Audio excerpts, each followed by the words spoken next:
Hello and welcome to Buying and Beyond, the podcast that takes you behind the scenes of retail buying. We're Kate and Linz, and together we have over 30 years experience in retail.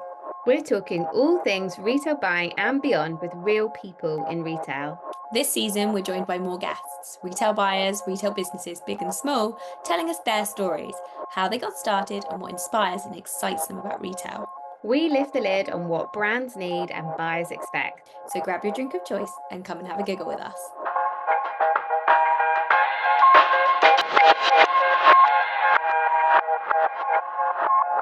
Okay.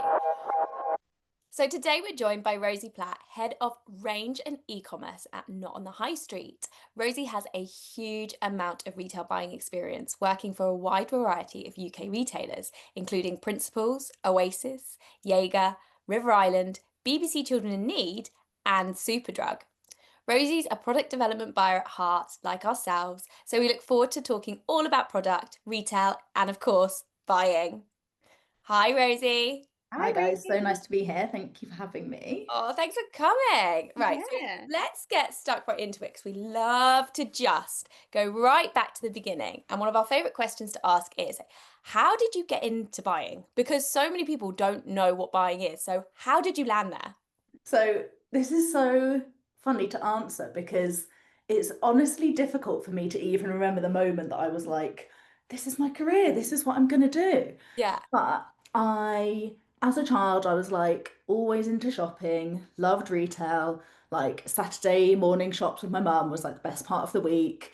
So I always knew that like retail was, something that got me super excited.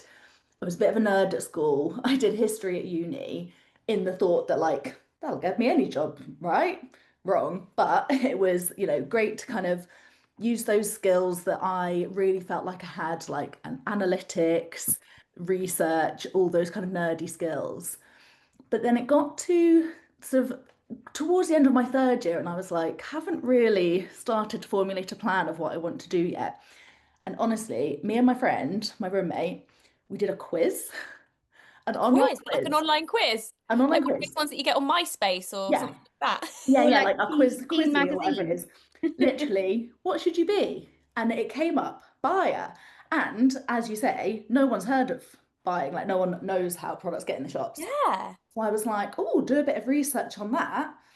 And just from one thing led to another. And the end of my third year came around, and I was like, better start applying for some jobs. Like, don't want to go back and live with my mum and dad. And I saw a job at Principles, which your younger listeners probably won't know what Principles is because it doesn't exist anymore. But back in the day, it was a women's wear, what would we say, sort of like middle of the road sort of women's wear retailer. Yeah. It was quite a mainstay of the UK high street. And they Yeah, it definitely Good was. It leggings. was like it was clearly on the high street. Like it was a well-known brand. It of was, and its just day. one of the many that went under, in which I will come on to as part of my story. I have many interesting stories of businesses that I've worked for going out of business. Oh Um, gosh. but they had a job for an MAA, which obviously not buying, but I was like, this sounds like me. I could do this. Rocked up to the interview, not, having a clue what I was getting myself in for. And I got the job straight out of uni. So So you became a merchandising admin assistant from I the was, off. yeah. Brilliant. It just Ooh. does show that sometimes you don't have to necessarily have done like a degree focused on a particular area to get into that role. As long as you've got, as you say, like skill sets that you can apply, especially entry level, it can Definitely. mean that you can, you go and like you said, you've got the research, you've got an analytical mind, and that's Yeah. ideal for a merchy side, isn't it? I mean, buying Those too, soft but skills, that analysis. I obviously had like a bit of the gift of the gab when I was 21, and they just snapped me up. But after 3 months of being an MAA, the buyer on the team that I was working for was like, "You're not a merchandiser, Rosie, you're a buyer." you're on the wrong team. You're on the wrong side. Literally. And she had a vacancy for a BAA coming up and just got me in there. And it was a wonderful team. I obviously had no idea what the world of work was like, having come straight out of uni. And it was very old school setup, handwriting of POs, Yeah. everything goes in a paper folder, had Yeah. like some very old Magento software, I think, from probably from the 1980s and sort of old desktop computers, but Yeah, an in real tray and an setup. out tray, file it in Yeah, here once fax we've done it. machine, faxing across the Faxing. Faxing your factory. POs. Yeah, Yeah, literally faxing your POs, I faxing don't feel old. your sample approvals. Yes. But it was that, and I just absolutely loved it. And 100% knew it was for me. I felt so enthusiastic, just had all these wonderful opportunities. The team was amazing. And then 9 months later, what happened? The crash of 2008, 2009, economic crisis, and Principles was one of the many brands to go under at that time. So, 9 months into the world of work, I had my first redundancy. Oh, That's hard at such a young age as well to yeah. even kind of you're still getting your head around, like you say, working, Yeah, not being either with mum and dad or like in a university environment, and then you're in this world of work, and suddenly all these things are happening out of your control. Like, definitely. do you even really understand what's happening? Kind of.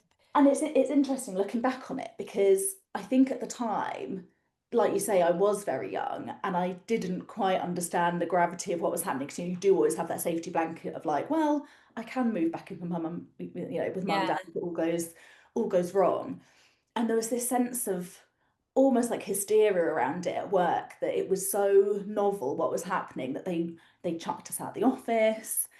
We were allowed to come back because it fully went into administration. We were allowed to come back the following day to mm. just grab things from the office because all of the assets were being Would stripped. be theirs, yeah, and you'd be like, oh, I've left my lipstick in my drawer. Yeah, Just pop in, it's my favourite lipstick. But it is like, yeah, they lock you out, don't they? Lock the doors, you can't go in. lock the So if you've door. left any, it's almost like, like with fire drills and they're like, leave everything behind.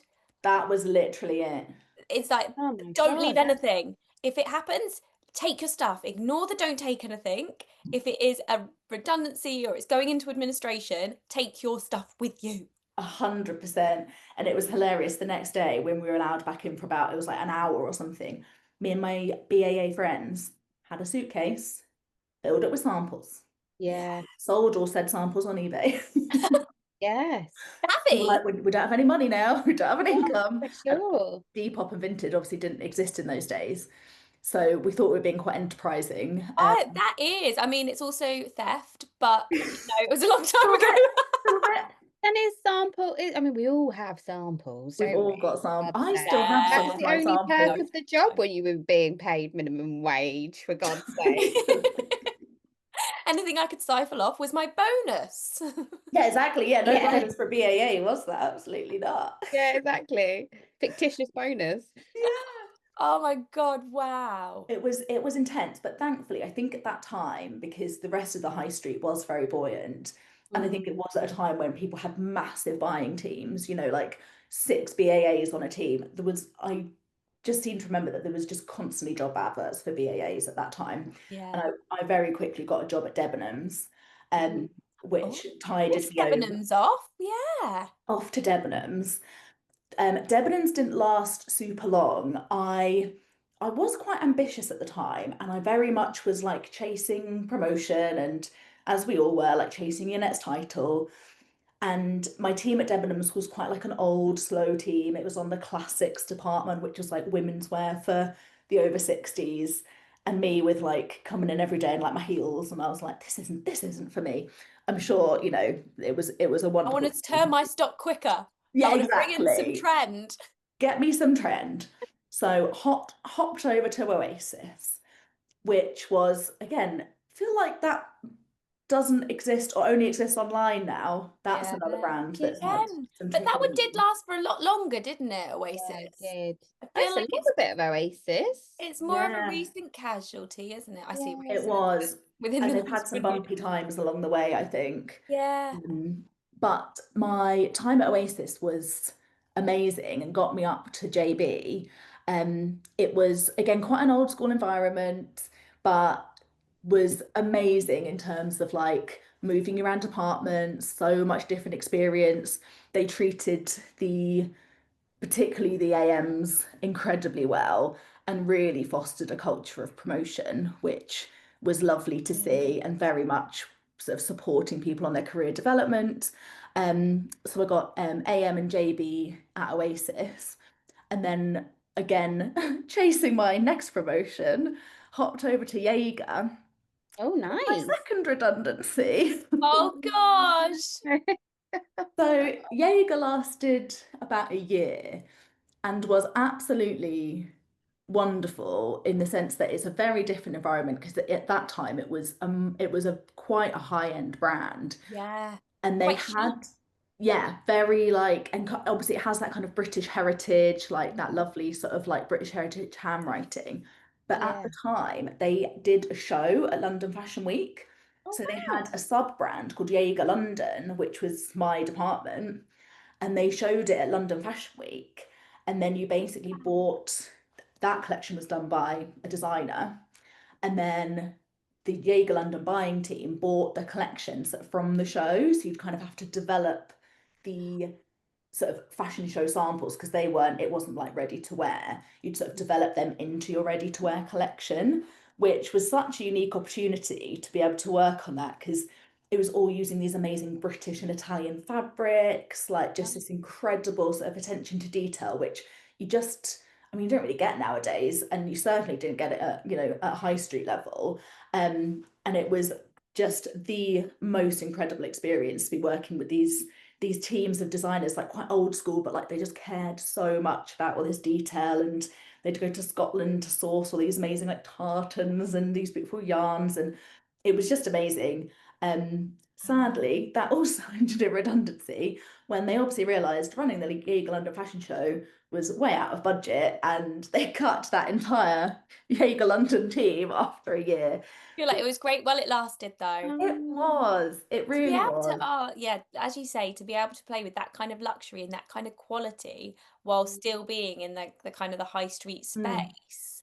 What an opportunity. Yeah, it really was. Looking back on it, it was a short period of time, but it was definitely where I probably learned the most about how a garment is made, why Mm. it's important to pay your garment workers properly to get, amazing garments, and I guess it's a slower fashion, which was a complete contrast to my next move, which was to River Island, which was super fast fashion. So I was on the men's t-shirt department, and I would say that is really where I cut my cloth, as you would say, in terms of, right, this is what proper buying is all about. And it was turning stock crazy fast on, 1 week's cover, buying thousands of options a year, thousands, millions of units in some cases. So a complete contrast. But I love sort of looking back at my career that I've had those sort of very different contrasting companies, because I think that's how you learn, is by exposing yourself to a lot of different environments. And picking up so many different skills along the way. And as you say, with like River Island, like super fast paced, always changing. Like you've got to become where you've gone from something really slow and really considered. You're going into something like, does it match? I don't know. Do we have time? No, go with it. It's good. It's good enough kind of thing. Like it's The just lab go, dip go, go. approval was literally throw it under the light box for a second. Yeah, it's fine. Next. Yeah, Yeah, fine. Yeah, Next. yeah. It's blue as well. It's not pink. It's fine. They're both blue. Go, go, go, go, go, Oh, go. literally that. And then you're approving about 50 at a time because you're bringing in 50 different colorways of one t-shirt. It was absolutely bonkers. It really But helps you then to be able to like completely multitask, be juggling things where you could be really focused on making sure you've got processes set up in other areas and other businesses you've been definitely. in. This one, not so much. The processes need to be down because we just need to be like you're fighting yeah, fires sometimes as well, aren't you? yeah. With trading, you're pivoting, Every day. coming up with new ideas, you're being really creative with your thinking. Like, how am I going to move this stock? Oh God, that stock's moving too fast. How am I going to get more of that stock? Just go, go, go. And Always yet that firing. juggling of like the long term and the short term of like, I need a repeat of this in 6 weeks because it's, turning this fast. But then this range that I buy on a 6 month lead time, how am I going to balance that with my budget? And River Island was great with sort of the relationship that you had with your merch team, because it was, I guess at other companies that I'd worked at previously, they were in very different streams a lot of the time. And River Island was like, it was so joined up of like the way you'd work with your merch was such a sort of close relationship. And I think I was very lucky to have a very experienced merchandiser who actually taught me a lot. And almost made me realize that that merchandising side I enjoy sort of almost as much as the buying. And I'm, quite numerate in that way. And she was fantastic and sort of being like, this is how we forecast, this is how we get our run rate, this is how we forecast our stock.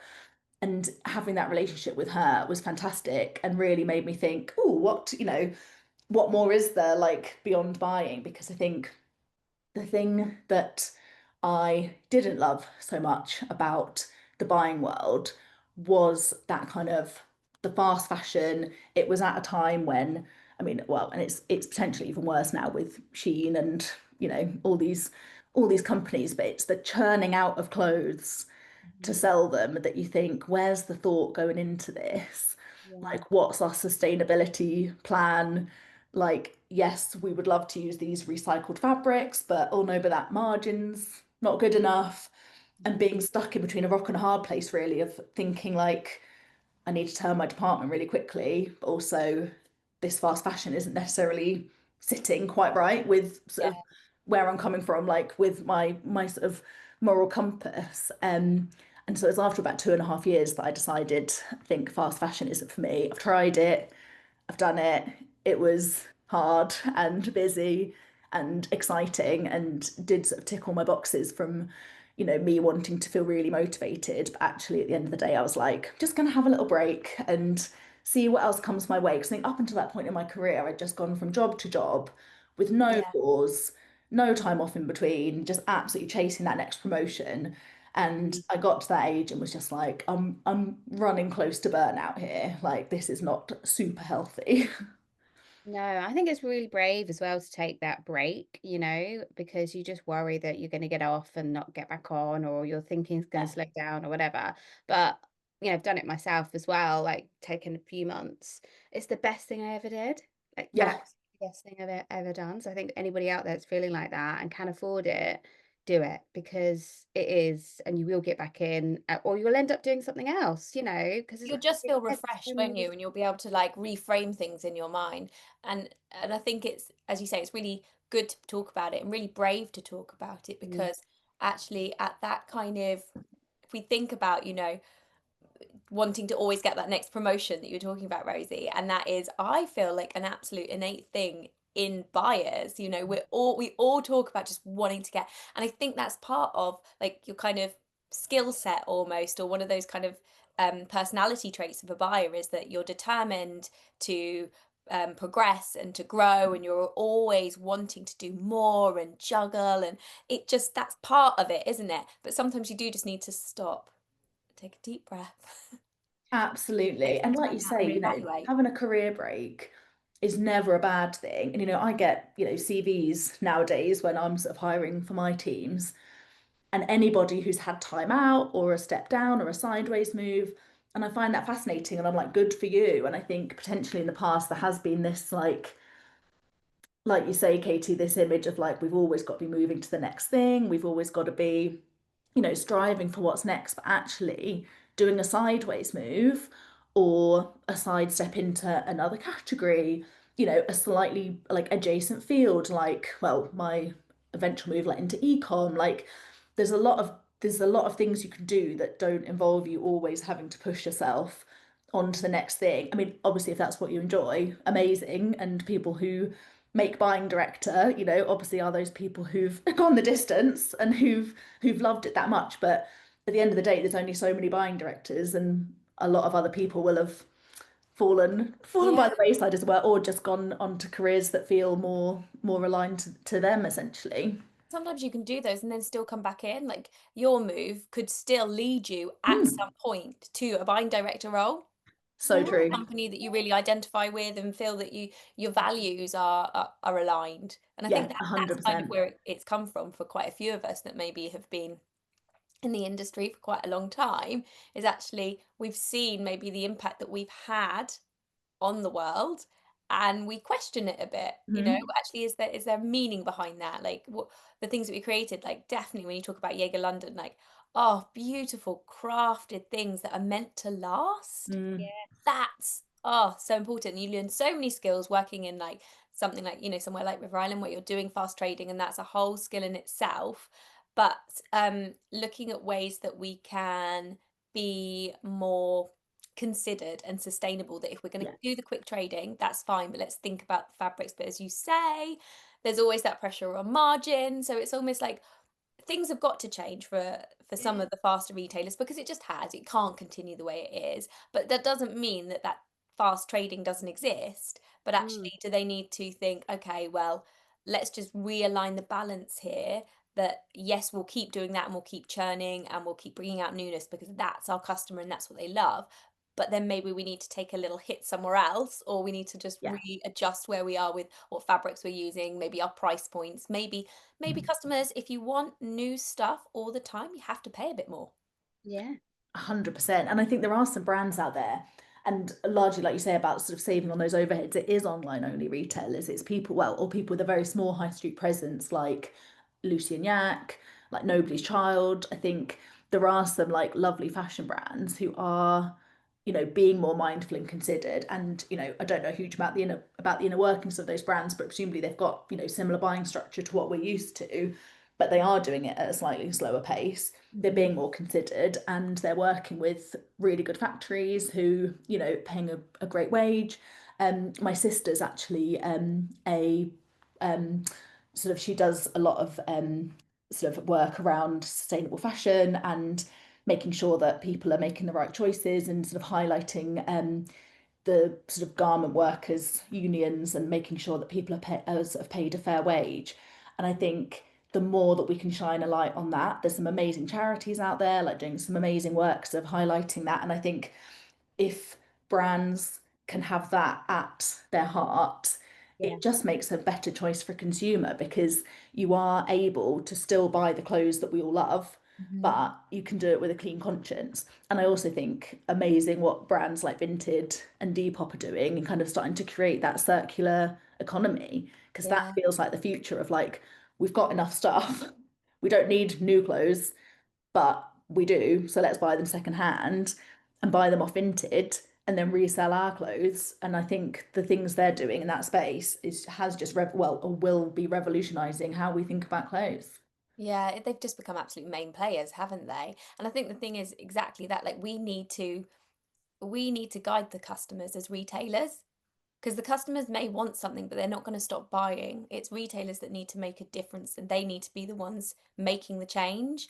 And I think if we think about where we are over our careers, where we were when we first started, I remember sustainability almost not being a dirty word. I'm not going to say that, but it was almost a bit of a like fuddy-duddy, like, oh, sustainable, because it wasn't the nicest fact. We didn't have as much advancement in like Yeah, in beautiful fabrics. Yeah. fabrics that are, recycled, reused, and things like that. And I think that just the way that we all talk about it has really made a difference. But it's still some of those large players that, I get it, when you're a big ship, it's harder to move, but they need to be ones that are leading the change, because Sure. everyone else will Completely. follow, and your customers will then be more familiar with it, and then they'll be buying into it. And you do start to notice it more and more, like, Zara, obviously Inditex, one of the world's biggest polluters. But the way that they have sort of U-turned on, if you shop from Zara online now, nothing is plastic. Everything comes, they don't even have like an inner bag. It's Mm, all paper. And that, for a company with a supply chain that big, like, it sounds like a small change, but that's massive for them. They must have completely changed their picking and packing, yeah. however they do it in their warehouses. And that is no small feat to think, yes, they've got a long way to go, but they are going in the right direction. And actually, Yeah. less plastic feels more luxury. When I get Mm. my Zara package versus maybe another retailer, and it's come and it's like just, it's all there, but it's just neatly folded in a nice bit of tissue. I don't think, oh, it's not in plastic, or it's not separated, or it's not clean, or anything like that. I just think, oh, wow, what a lovely gift that someone's hand packed It's for got a me. boutique sort of element to it. Yeah, So yeah, they're doing themselves some favors there, I think. And I think other bigger retailers could really learn from that. Yeah. totally agree with you. So after Definitely. taking your sort of like your break for a bit, So and yeah, it's interesting what you were reassessing. saying about working for a sustainable brand, because that was then my goal. Mhm. But again, there wasn't that easy move to be like, oh, there's this massive sustainable brand that you can come and work for with these exact skills. And so I was racking my brains and like, you know, how you do, like I was brainstorming all sorts, like, do I want to go and be a teacher? And do I want to, you know, travel the world or whatever? Sadly, did not have the money for that. But I was my next best thing to working for a sustainable brand. I was like, charity. I'm going to work in the charity sector. Made up my mind. Obviously, charities sell merch, and merch needs to be bought by a buyer. And just so happened that Children in Need were hiring for a buyer. And I turned up there. So it's actually the internal charity of the BBC. So the headquarters were at the BBC old headquarters that where they used to be in West London.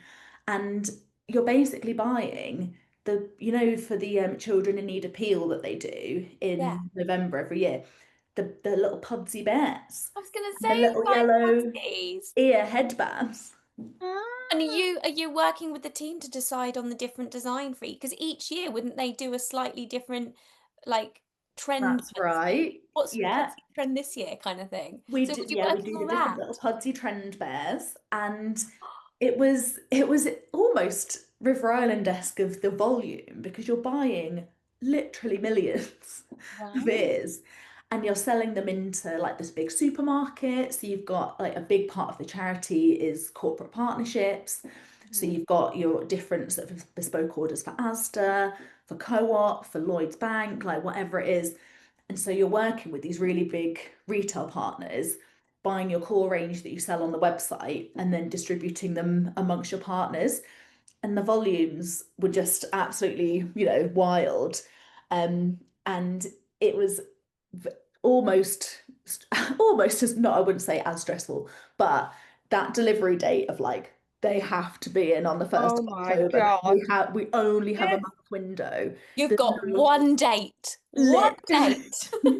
It's Do So not not miss it like it. cancel the live show because the product's not turned no up. one's got their ears, can't run Pudsey, yeah.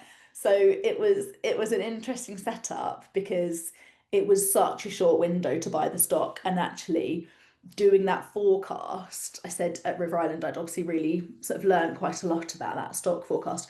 That came in so handy because we didn't have a merch team. It was Mhm. just me and my colleague and our manager, the three of us just doing it all together. We were all buyers, none of us have merchandising backgrounds. So we were running all the, you know, the Wow. P&L, running our merchy spreadsheets together, working out that buy to, you know, the single unit of like how many exact units do we need to not because you can't have I was going sort to of say you basically have to any sell stock through it left all, right? over. Yeah. Yeah, and I that was when I realized like I actually love this. I really love that forecasting side and being able to kind of make those decisions. And being a buyer and a merchandiser actually was, you know, really ticking those boxes for me. So that I think that's quite a unique experience. And this was my third redundancy, believe it or not. I honestly, Oh, I know, don't even. you're old hand by this point. You're I like, oh, know, I was lovely, like, yeah, yeah, go for it. sure, Yeah. whatever. Funnily enough, I was actually made redundant on this role before I'd even started it in a way because they hired me and then a week later, so the BBC all used to be based down in London Mhm. and around what would it have been 2013, they moved it all up to Manchester. Yeah. And Yes. the people based in the London offices were given a year's notice to say, we're moving the operation up to Salford. Do you want to move to Salford? And obviously, we were like, no, no thanks. Like, we're based down here. So I worked a contract essentially. I worked a year's contract knowing that it would come to an end and a new team would take over up in Manchester. But doing that year was, yeah, a fantastic experience and such a different organization working within the BBC. You know, it's not a buying organization. You're basically working in a team of a charity that's in a team of a broadcasting company, and we're just the three buyers just doing it all by ourselves. So it was, yeah, another very unique experience, but one You that don't I have that definitely same learned like from. hierarchy, you don't have that same structure, almost you don't have that same camaraderie, but you have it on like just a really small scale. And most importantly, no sign off. Yes. Yes. Yes. But No also, wheeling your rack into a sign off meeting. yeah, It's just like we're sure. buying this bear and these ears, and we're buying a million of them. Brilliant, done. It's quite nice that you did that as a contract actually, that you kind of could sort of like test the water, like move out of kind of what you know and what feels Mm. familiar in the kind of high street space to sort of try something, but actually knowing on both sides it's a contract and we're just going to do it, we'll see how it goes. And sometimes I think people maybe sniff at contracts because it doesn't Mm. feel like it's a permanent role, but actually so often that can be a great opportunity just to sort of see what there is, see what And it's you like, see also if you never know what's going like to it. happen after the end of a contract. Like I was obviously very Mm. unlucky. Well, and also that's a very unique circumstance moving up to another part of the country. But with a lot of contracts, there is a role at the end of it for you because if you're amazing, you know, it happens frequently sort of where I work now that we'll bring someone on for a mat cover or, you know, a short term cover this project, fits sort of a piece of project work, and then actually they're a great fit for the team. They've done, you know, an amazing job, and Yeah. people find jobs for you. Like if you've done a great job on a contract, like you never Things know what can change, don't happen. they? During that time of that contract, things move. So there might not be an opportunity, but you never know when there might be someone else going on mat leave or someone else might find another job opportunity. And like it just gets your foot in the door. Yeah, it's also really hard to find good people, isn't it? And I suppose it's not necessarily just good people, but people that fit in with the organization that you're in, Mhm. have the same values or have the right personality. Like we talk a lot about this in an episode very beginning of our podcast, actually, about, you know, if you don't get the job, it's not necessarily you, it's just because you don't fit. But so I Yeah, think that is having a sort of year's trial. If they fit in so well, like you don't want to lose that, do you? completely. And you know, people will do anything to keep the right people. You know, you're Yeah. once you found your people, you're sort of, you know, will try and keep them at any cost, won't you? So yeah, It's a I bit like with definitely. work experience, isn't it? Like, that's kind of almost like Mm, an entry level version of maybe doing a contract sometimes, but you go and do some work experience, and if they think you're good, they're not going to want to let you go. And even if like with your experience, Rosie, going in at like and just trying it for merchandising experience and just go and do that, and then someone's like, they're good, but they should be with us. People identify you and are like, yeah, okay, and then that can just kickstart everything. they can see your skills, absolutely, absolutely. And it's interesting with the people I was working with at Children in Need, just the three of us in our little team. It was the first time that I'd really worked, especially with a manager, and her career had been up to head of buying at Marks and Spencer, and then she'd taken like a similar sidestep. And my other colleague had always worked at the BBC, but it was honestly the first time that I really worked in a framework of very supportive management and having a manager with a coaching management style. And I Mm. remember my manager once, she sat me down once and she was like, Rosie, I need to give you some feedback. And I was like, okay. And she gave me this like very, very constructive feedback that was super helpful. But my immediate response was to be very triggered and to say, I don't do that. You can't say that. I find that really, like, why are you saying that? That's really rude. And she was like, has anyone ever given you feedback before? And I was like, no. No, I just coast along. Look, not coast along, but like I just move along and I yeah. just have never been managed in a way where somebody has cared enough about my personal development to really want to help me out. And she obviously had to coach me through this moment to be like, I can see you're being quite triggered by this, but I'm saying this to try and help you out. And I was like, oh, wow. Like for somebody to sit me down, Mm. I have a one-to-one with me for one thing, which I feel like, Actually you know, find the time for that. old school buying, don't think I ever had a, you know, a proper one-to-one with a manager. And it was the first time that I had really thought about, oh, this is how I want to be as a manager. And Yeah. this is a model that I am so inspired by and that I really want to, you know, try and emulate and really sort of follow. And I had quite a sort of intense reflection around, you know, why had I felt so stressed in those old buying environments? Like, why didn't it feel quite right for me? And I think what I really hit on was that I didn't feel like I had support and that kind of psychological safety, that feeling where you're working in a team where if something goes wrong, everyone's got your back and Yeah. Hmm. everyone's going to rally round and help you out. And working in this new environment, and I was like, oh, this is what it feels like to be really supported, and it's a team effort, and everyone's sort of working together. And from that day on, I was like, any job that I go to from now, I don't care about the brand. I mean, I care about the product in that it needs to be aligned with my values, but I'm not fussy about it being, you know, the fanciest or, you know, most amazing brand. I want to work somewhere that really values personal development, growth, and has that culture of trust, and that everyone sort of feels like they're working together. And I managed to find it in my next role, which was, well, I had a very short stint to Superdrug, and then my one of the colleague that I'd worked with at Not on the High Street, sorry, at BBC Children in Need, she went to Not on the High Street as her next role after our redundancy, and then she said, Rosie, there's a role at NOTHS, and it is yours. And that is where I've been ever Amazing. since for 9 years now. 9 years. Wowee. Wow, amazing. Such a great brand. I remember it like from years and years ago. And I actually almost moved to Richmond. And I remember Mm. thinking, oh my God, I really want to work on Not on the High Street. So I was always There's looking that big for Richmond. office. Yeah, I was looking for roles there, but we didn't end up moving in there. We actually ended up moving to Edinburgh. So Completely different side of the world. Well, you'd be Very fine to different. work here now because we're fully yeah. remote now. We Oh don't have yeah, our of Richmond course. office Yeah. anymore. Yeah. But yeah, it's obviously just, I mean, completely different kettle of fish because it's a marketplace, so we don't hold stock. So couldn't be more different to buying in that you have to learn a whole new suite of trading levers Yeah.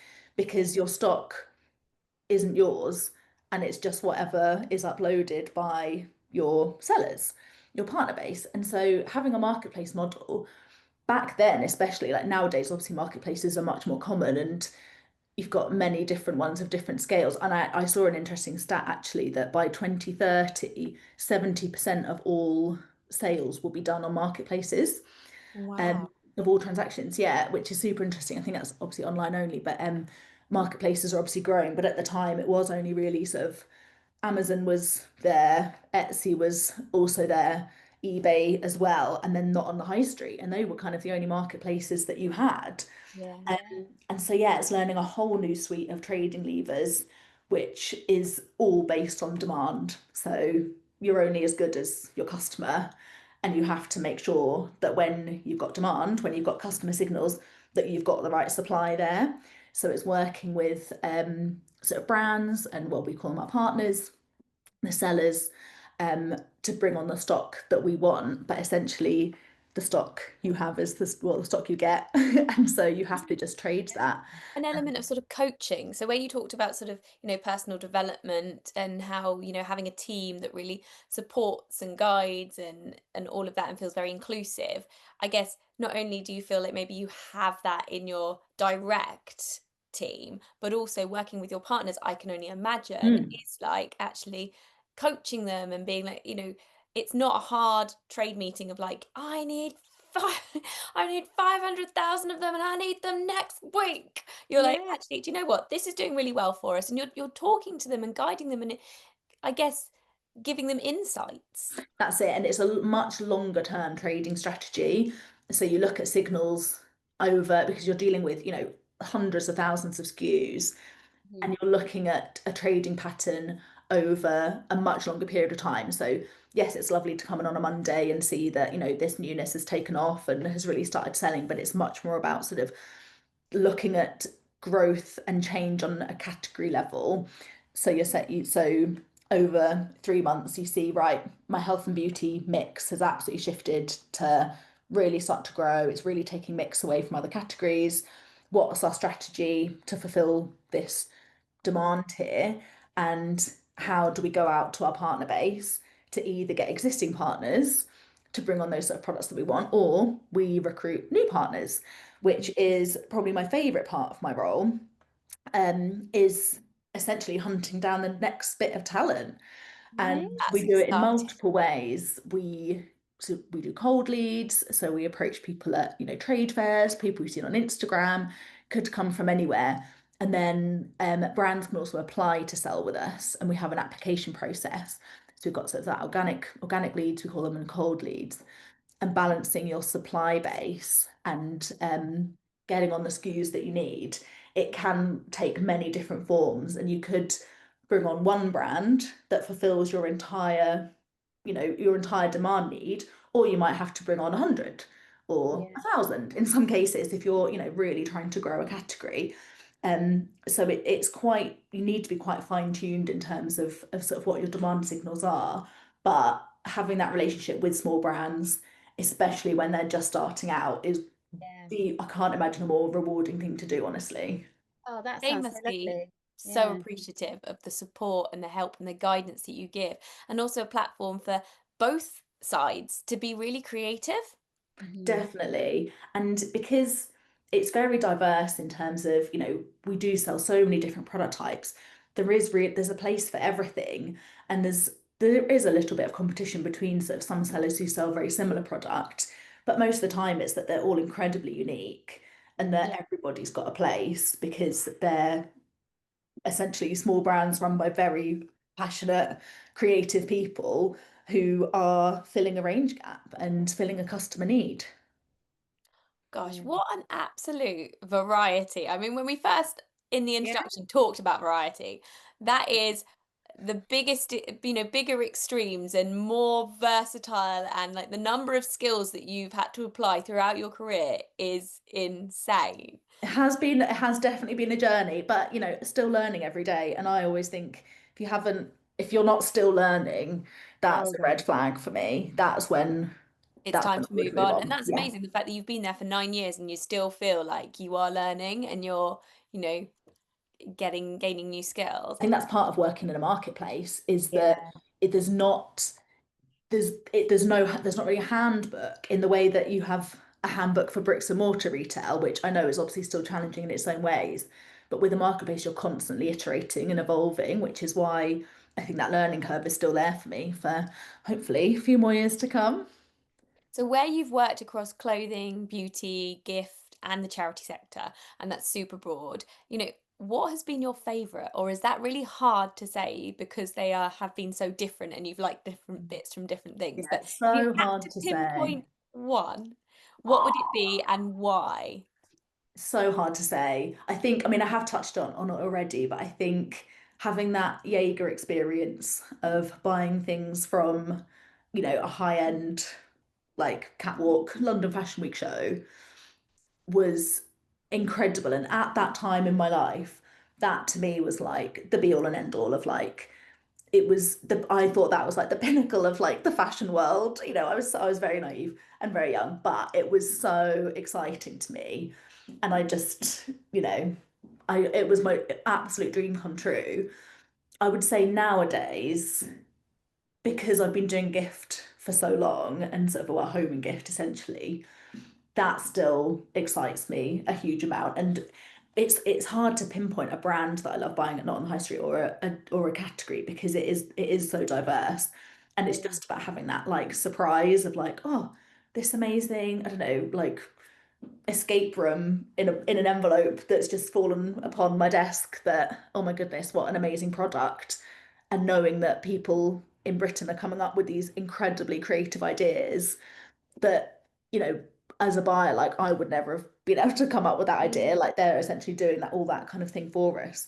And it's so fulfilling to be able to, yeah, get to see all this amazing creativity. So inspiring to be surrounded Mm, by hundreds of people with such creative ideas. And yeah. as you say, like it's really exciting when you get to do the buying and you have your ideas and you're like, that's my idea, and I get to see it all the way through. But wow, to be just like constantly bombarded by like new things from other people that are being influenced by, because they're living different lives in different areas, Mm. so they're being exposed to different things. The the kind of the things that they come up with are so varied. Yeah, the creativity like never fails to amaze me. And I'm sure, you guys have it when you go to a trade fair and obviously you have the huge sort of stalls there from the brands that you always see, and it's lovely to see their development. But it's when you see someone who's doing like their first spring fair or like their first top drawer, and they've got their little table with like the little tablecloth on, and you just think, good for you, like the bravery that it takes to do that, to go out on your own to make a product that you believe in, that you're going to put in front of customers. That's what I want to see. Like I want to see, that creativity and that excitement.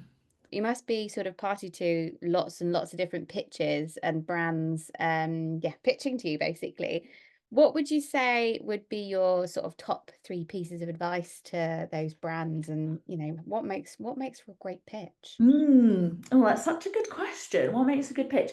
I think I want to hear that passion, the USP of the product. Like, why has this brand created this product? what do they think will make a customer love it?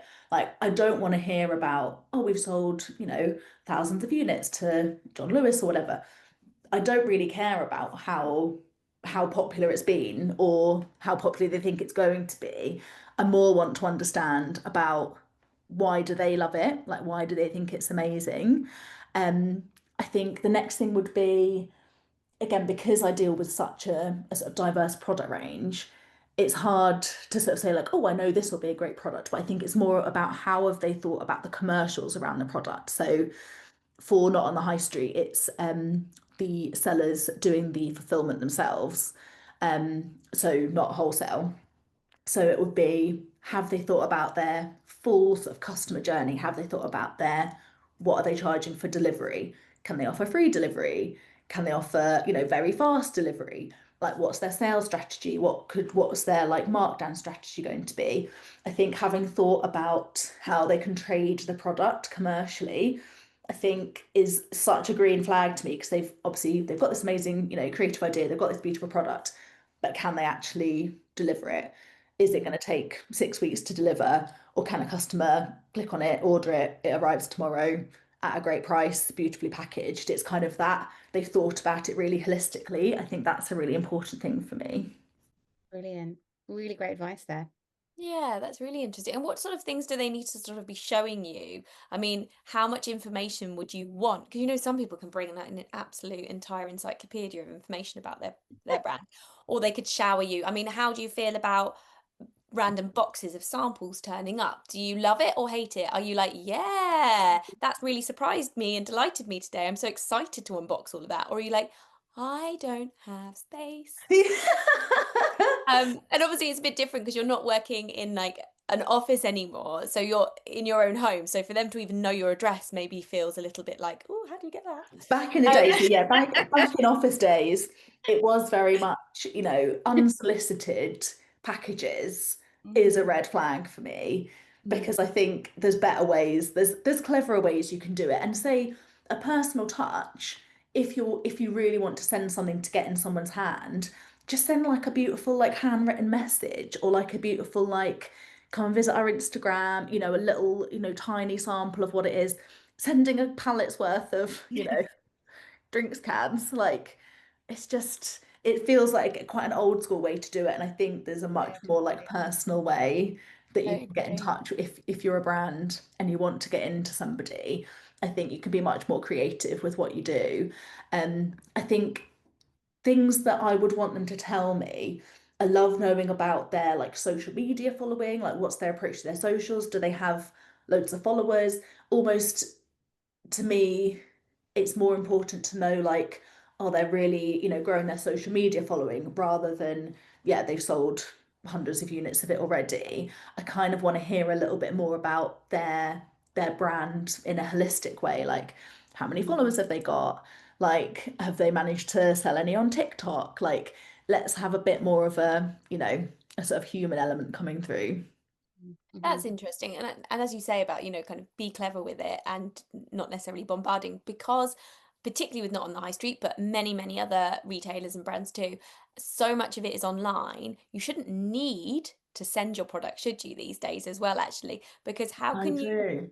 you explain your product but virtually, because that is what the consumer and that's what your customer is going to want to see. So you need to understand what it is through that. You don't want to be shown something and be, so what is that? Like, it needs to be really clear what it is, because otherwise the customer's not going to buy it. But then it's probably nice to see, well, what is the experience like at the other end Yes. of the customer journey once it arrives and you're unpacking it? Has it got tissue paper, like we were talking about with Zara being so lovely? Has it got those like thoughtful touches? Yeah. Yeah.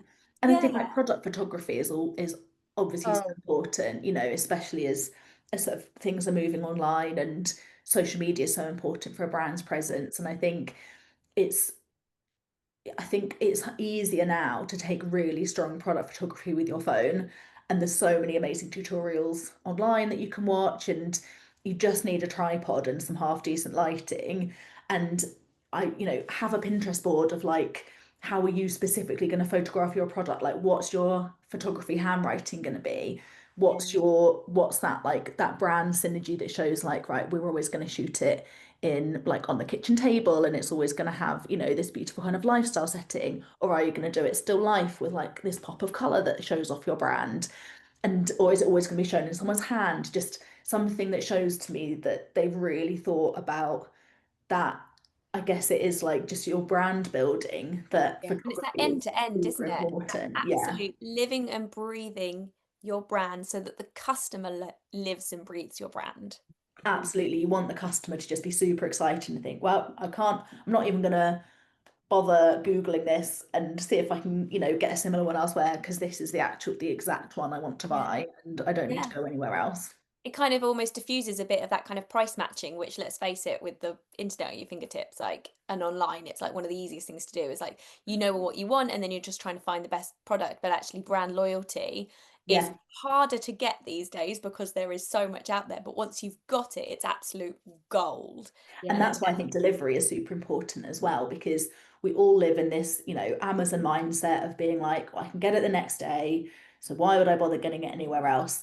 And it's important that, you know, we realize that small brands are probably just one or two people running it themselves. Like they might have a small team, but a lot of the time it is, you know, sort of not a lot of people doing all that sort of dispatch and fulfillment. But as a brand, if you can have a really solid delivery offering, so there's no chasing of like, oh, it's been 2 weeks since I placed my order, where is it? If you can just promise I dispatch next day for a fee or I dispatch free in 3 days, having that clarity, because that's only, you know, that's as good as John Lewis or Marks and Mhm. Spencer, but have being able to say to a customer, giving them that reliability that they know when their order's going to arrive, I think is so important. And, you know, offering free delivery is obviously, you know, Yeah. an amazing converter. And so brands, I think, just need to really build that into their offer, like into whatever product they're selling. If it's online only, just how can a customer get it quickly, and how can you beat, you know, your competitors in terms of delivery? Make Yeah. that commitment to your customer and communicate it to them. Definitely, I Anything think slips, communicate. Just let people know because it's definitely not one of those cases of like ask for forgiveness rather than permission. 100%. And It is. everybody reads reviews. If you've got net bad Trustpilot reviews, you know, if people are saying it took 3 weeks to arrive, you know, it's going to really affect your customer trust and effectively really affect your conversion. So I think, you know, you're striving for those 5-star reviews, and a lot of those will come on the service. And what brands are you loving at the moment? Now, this doesn't need to be any of your partners because I can, it's probably like picking a favorite child. You Oh, can't be okay. Totally. confident. But is there any brand, retailer, product, or anything like that that you're seeing at the Person. moment outside and not on the high street that you, or yeah, or a person, as Lindsay said, or like somebody that you just think in retail that is just doing really well, or you really admire, or there's something about them that you think they're one to watch, or they're just exciting? I think, and this definitely isn't like a new thing that's amazing because they've been amazing for years. But I think the one that I always come back to is Anya Hindmarch. I just think the way that she's managed to carve out this incredible niche of being like so British but so quirky, and having built up, I don't know if you guys have visited like the little street with like all the little shops that she has, and it is honestly I the love to though. that needs to be your next inspiration trip, honestly, because she's always changing it up. I think at the moment it's like under the sea themed. So all of her Oh, products are like fish and like cool like jellyfish. And then she's done her amazing supermarket where you buy, you know, the like Yes, I bean flavour remember ice seeing cream. And the it's so supermarket. unique, Brilliant. and she manages to keep on reinventing it. And obviously the product is not cheap. Like it's, you know, most of us won't most normal people will barely be able to afford a key ring one day, but it's aspirational in a way that makes you feel like you're buying into something really unique. Because I think a lot of high-end brands, especially with like accessories or leather goods, you know, yes, we'd all love a Chanel bag, but a lot of people have that and there's a lot of knockoffs. And so how can you, you know, Do you even know it's real? do you even know it's real? Someone walking down the street probably won't think it's real because, you know, everyone's got a knockoff. But having an Anya accessory feels like no one else is going to have this because she produces such low quantities, and because each apart from her like core range, like each of her like new pop-up ones have such small runs that you think this is something that I could really aspire to buying. And I think it's They really such, make a statement, don't they? they really do. And it's just such a lovely, yeah, like brand story. And yeah, you have to visit her little shopping street. It's in Chelsea and it's Definitely. just the most fun place to go. Oh, I love that. I will hope we'll all be going out and suddenly it'll be full of us all. Yeah. Yeah. Throngs of us. For your next Um, event there. so one thing we always do like to kind of ask, taking it right back to being buying, talking about maybe you can let us know what your favorite moment of being a buyer is, and then maybe what you don't like, maybe quite so much. And if you've got one, a retail therapy story, because Oh, it's yes, I good do have to one. get it Yeah. off your chest.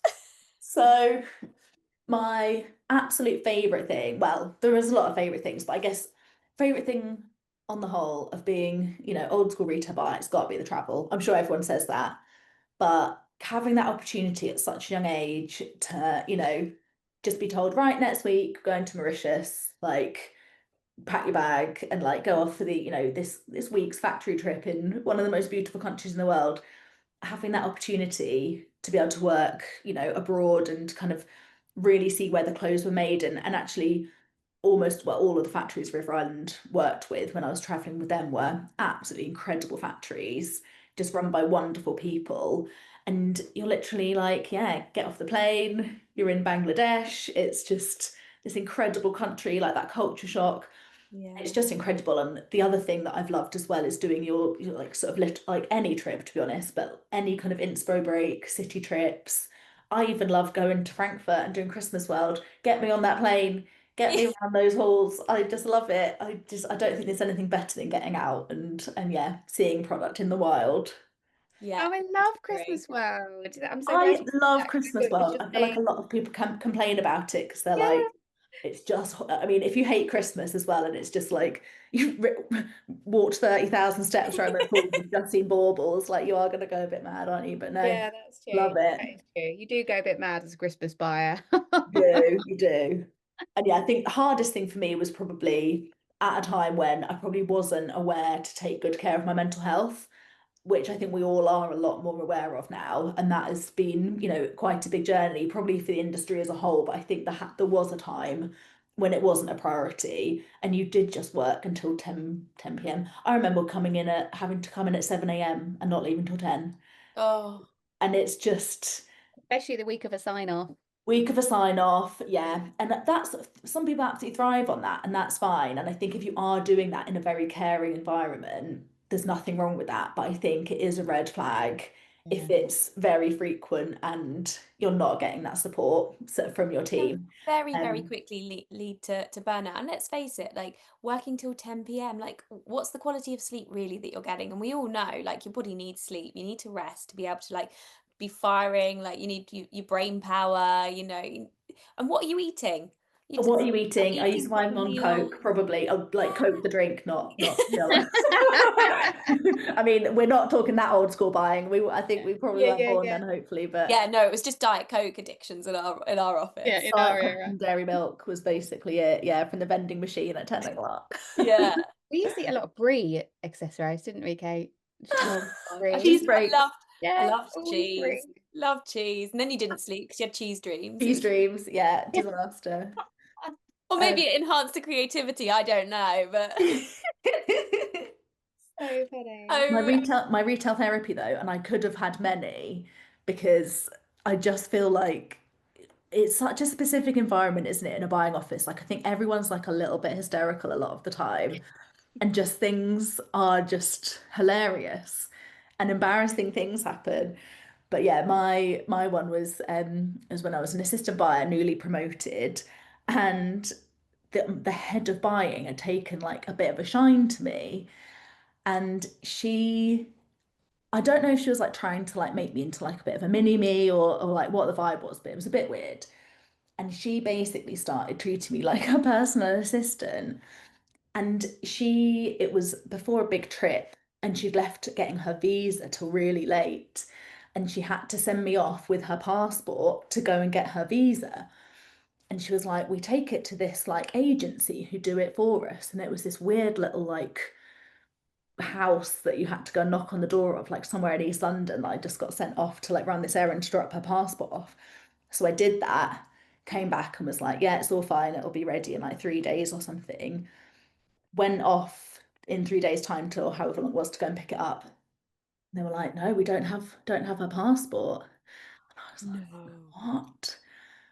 Literally my heart was like in my mouth. I was gonna be sick. It was like the worst thing ever. Like the trip was tomorrow and she didn't have a visa. And I was Oh, like, good God. Or a where's the passport. passport? Where's the passport? And they I were feel like, oh, sick it's for still you. at the embassy. So I had to get in a taxi across London to the embassy, waited in the queue for however long you have to wait in an embassy queue for, hours. Got to the front, was like, I need so and so's passport. And they were like, we don't have it.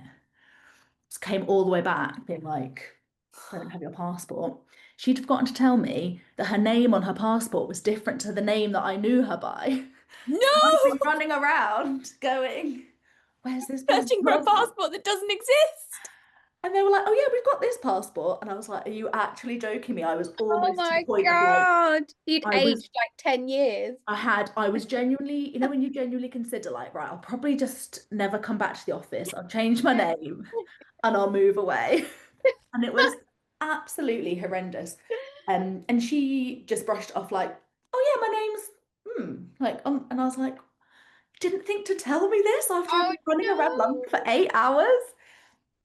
Oh my Bonkers. God. She strikes me as a Oh, bit of a lady buyer. We used to call them that in that M&S, where exact you would go word. on they would go on their trip without a laptop. And I'd, Yes.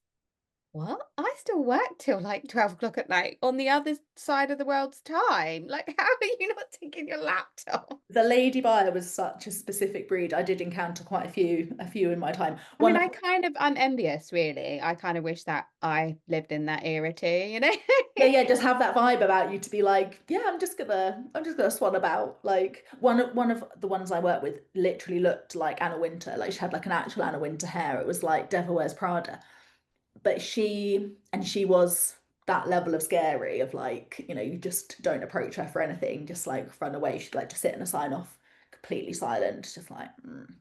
But once on an India trip, it was very hierarchical, where I worked when I went to trips to India, and it was junior buyers had to fly economy, buyers got business, head of buying and above got first class, which come on guys, like Oh, that's just not painful. great. Terrible, isn't You it? don't need any more or less sleep of anything. I'd say And exactly. you need to reverse it because the amount of work. Totally. But she ended up being very cool because on the way back, we'd had a really hard trip. Everyone had been a bit sick, like, as you are in India, and Yeah. just so like so hard negotiating with suppliers and stuff. And she silently got me upgraded to first class and was just like, Oh "Your first no. class ticket, Rosie, off you go." And she barely ever said a word to me apart from that, but I was like, that's cool. Oh, Yeah. that is a classic. That is That's definitely a Devil classy. Wears You don't want to Prada. speak to Like, anyone in first class anyway. We just want to enjoy it, you know? Exactly. I thought you were going to say that it was so hierarchical that when you went out for dinner, they made you sit at different tables. I mean, it honestly was almost that bad. But no, the flights were just like, oh my goodness, can we just not all fly business for the same Yeah, price? Just together. Yeah. Yeah, I can see why you were seeking a company where you all kind of nurture each other and you're yeah, all kind of, we're all in this together kind of an attitude. definitely. But no, that's probably my dirtiest laundry that I can say for this podcast. I can tell you some more We'll later. write some in anonymously and we'll read them out. Definitely. Oh, Rosie, thank you so much. That's been brilliant. We've talked for so long and I've loved every minute of it and I've learned so much. It's Thank you been for an sharing absolute pleasure, everything. ladies, and absolutely just loving what you do. I think it's so needed that there's people in this space of advocating for buyers and for the industry and telling our stories. So thank you. Oh, thanks. Brilliant. Definitely send in the rest of those stories because we can't wait to listen. Will do. All right, we'll speak to you soon. Thank you. If you're a product-based business, whether it's home or accessories, plant pots or jewelry, Or any other product for that matter, as we have experience in over 35 product categories. then you might be interested to know that we have created a retail-ready bootcamp just for you. Are you ready to land in retail stores, scale with confidence, or finally understand what buyers really want? We've created a 6-week intensive program built for businesses and brands like yours, designed by us, 2 former head of buyings with over 30 years of combined experience in retail. Each week, we'll run a live 1-hour session covering everything you need to become retail ready. We'll cover topics such as how to refine your offer to meet buyers' expectations, nailing your pricing for profit, finding the right stockists, building your go-to-market and trade strategy, leveraging relationships to grow, and how to manage orders, stock, and retail partnerships like a pro, and so much more. You'll also get a one-to-one session with us for tailored brand feedback, our retail readiness toolkit to take away with you, and access to a WhatsApp group for community, collaboration, and accountability. We don't just teach, we open up the floor each session for honest, collaborative discussions with other ambitious businesses. So if you're tired of guessing what buyers want, this is the time to find out. Head to www.buyingandbeyond.co.uk/bootcamp to join. See you there.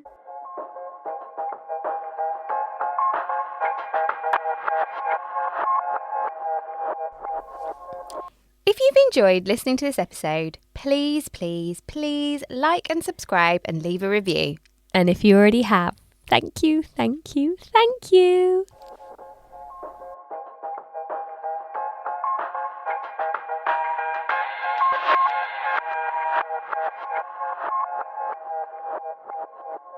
We all need a bit of retail therapy, and this is the perfect time for you to offload about that super cringeworthy story. We would love to hear from you all, your funny stories and experiences, or even any dilemmas. And maybe we can help, or at least find someone who can. And don't worry, we will keep these anonymous and remove any names and brands. We would also love to hear from you on any topics you would like us to talk about. Please send all of these into buyingandbeyond@gmail.com or drop us a DM via our Instagram page @buyingandbeyond.